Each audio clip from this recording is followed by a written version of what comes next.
Did you know that most biotech discoveries never make it out of the lab?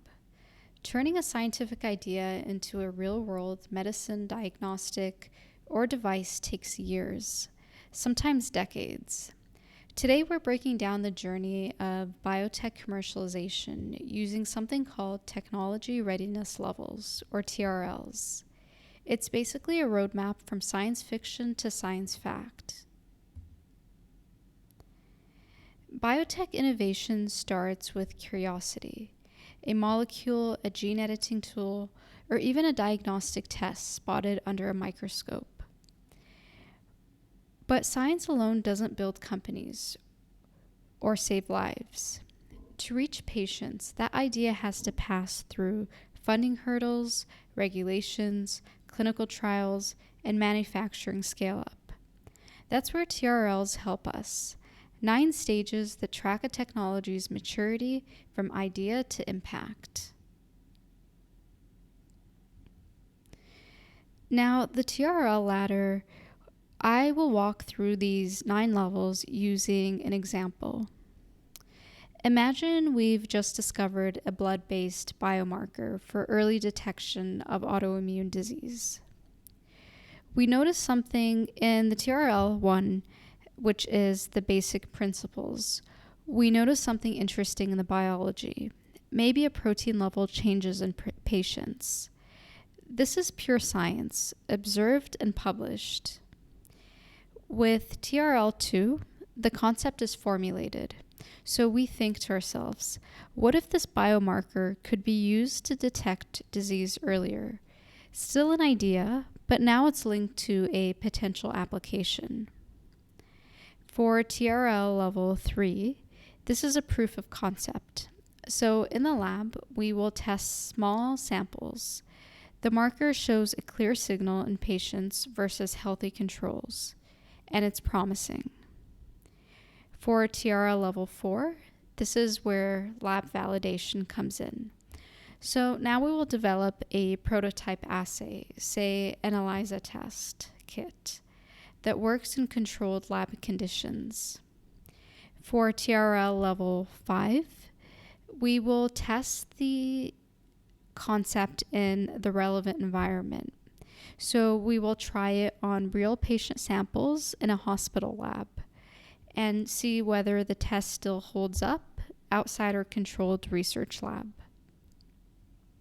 For TRL 6, we will do a demonstration in the relevant environment. So we'll have a working prototype that is trialed in multiple clinics. So we can refine the sensitivity, accuracy, and workflow integration. For TRL 7, we will do a prototype in the operational environment. So this meaning the test is piloted in real hospitals with clinicians using it in practice. And now it faces the chaos of real-world healthcare. In TRL 8, we will get our regulatory approvals like FDA or EMA, and we will look into large-scale manufacturing, and we will set this up so the product is tested under official standards. And lastly, for TRL 9, we will deploy the system. So the diagnostic will be rolled out globally. Doctors prescribe it, insurance reimburses it, and patients benefit. At this stage, it's not an experiment anymore, it's healthcare reality. But here's a catch. Most biotech ideas die somewhere between TRL 3 and TRL 6, and this is known as the Valley of Death.